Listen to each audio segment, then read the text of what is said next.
I thought of something funnier than 24. Let me hear it. 25. It's the 25th anniversary of SpongeBob SquarePants. I am so excited, I think I'm gonna explode!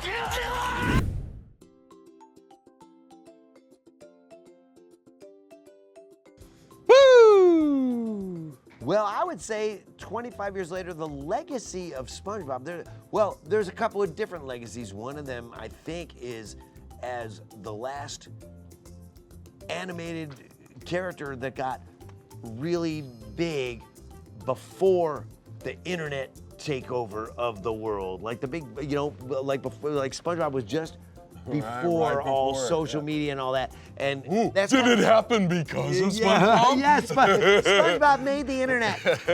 No, Al Gore did.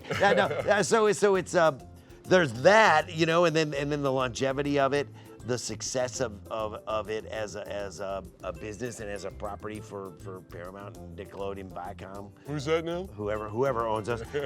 And then and then there's, that's the legacy as a IP, but which is pretty impressive. Right. But then there's the legacy that he has with fans and the people that grew up with it and the multi-generational love that these that people still have for it. Luckily, for us. That's the beautiful thing that we That's get the to beautiful. interface with, which is. I can't believe I used the term interface, but I did. So we have multiple legacies. I think that's the legacies.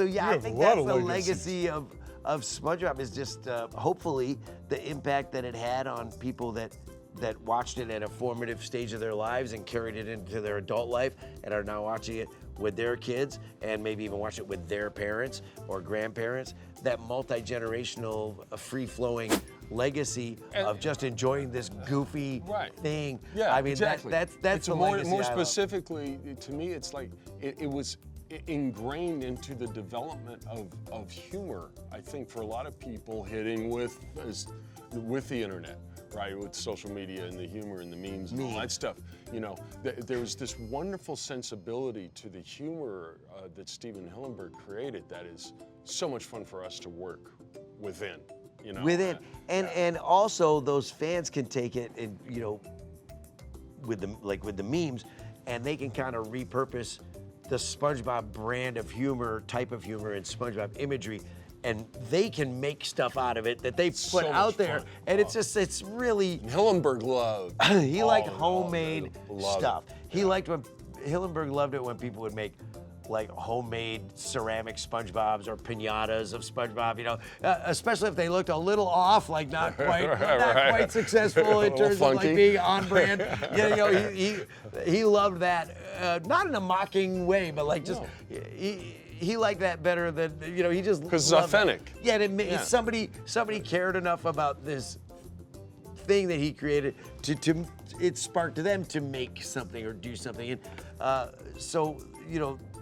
the memes are 100% that. But like Bill was saying, it's gratifying to have people who are now adults say, wow, what I think is funny, or the type of things I think is funny, or my sense of humor that I have and that I share with my friends, and that people that I become friends with also have as their sense of humor, was shaped in part by SpongeBob. Yeah. Like the type of stuff we laugh at came, that's some of our earliest memories of laughing at stuff and comedy. And that is just sort of a great thing for people to say. And it's the same thing with us too. Whether it was for me, it was Looney Tunes and Merry Melodies and Bugs Bunny. That shaped my sense of humor. Stuff that shaped your, like Mad Magazine.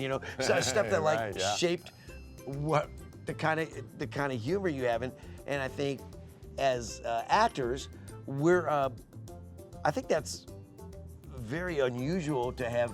How many actors are on something where people go, the type of stuff I think is funny started with you. It's like, wow, that's a beautiful thing. It's like, wow, a sense of humor. And humor is so subjective too, right? Like what one person, a lot of times what somebody thinks is funny, another person doesn't think is funny at all. And in different cultures too, sometimes stuff doesn't cross cultures. And SpongeBob seems to unite a lot of people on the humor scale and cross-culturally too. Right. Like SpongeBob is global and it's always incredible. Sweden. I mean, Yeah, it's always wherever. incredible when I'll get a friend of mine will be traveling or something, and they'll text me, I'm on this empty beach in Costa Rica, and there's like a balloon vendor with SpongeBob balloons walking down the beach. And he'll take a picture of it and just go, this is you guys are out in the world in very kind of like strange and beautiful ways. And A guy sent me a picture from Tunisia of a party with SpongeBob stuff. yeah. Wow. Yep. Tunisia. That's crazy. Tunisia. Well, the last Which is like, that's why they shot like the Tune. Tatooine. That's why they shot like the Tatooine sequences of Star Wars, like the desert planet. Exactly, right. So And like even on Tatooine, like they're having SpongeBob parties.